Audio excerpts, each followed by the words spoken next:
শ্রীকৃষ্ণের বাণী গীতার সার। যুদ্ধ হলো বীরের প্রমাণ। যখন সবাই ঘুমাচ্ছিল তখন ভারত পাকিস্তানের ভিতরে ঢুকে হামলা করেছে। হামলা এমন ছিল সেখানকার মানুষ রাস্তায় এসে কালমা পড়তে শুরু করে। সবকিছু ধোয়া ধোয়া হয়ে গেছে। অপারেশন সিন্দুরের দ্বারা পাকিস্তানে এয়ার স্ট্রাইক করা হয়েছে। ভারতের ডিফেন্স সিস্টেম পাকিস্তানের F-16 জেটকে ধ্বংস করে দিয়েছে।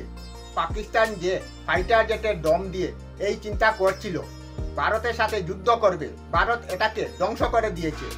9টি আতঙ্কি ঠিকানায় হামলা করেছে। যারা আমাদের ভাইকে ধর্ম জিজ্ঞাসা করে টার্গেট করেছিল, মেরেছিল। এখন ভারত বদলা নিচ্ছে, তাকে মারছে। সিন্দুর হলো আমাদের ধর্ম। এখন পিওকেতে ইমার্জেন্সি ডিক্লেয়ার করা হয়েছে। সম্পূর্ণ পাকিস্তানে আতঙ্কের ছায়া। মনে করেন ভারত বলেছিল, জব তক নেহি তোড়েঙ্গে তব তক জুড়েঙ্গে নেহি। আজ সকল ভারতীয়রা গর্বিত। ভারত সরকার বলেছে যে কেবল আতঙ্কবাদী ঠিকানাকে টার্গেট করা হয়েছে, এতে একজনও সিভিলিয়ানের প্রাণ যায়নি। তাহলে কমেন্টে লিখুন জয় হিন্দ, জয় ভারত, ভারত মাতা কি জয়। আপনারা যদি ভারতীয় হয়ে থাকেন তাহলে জয় হিন্দ, জয় ভারত লিখে কমেন্ট বক্স ভরে দেন।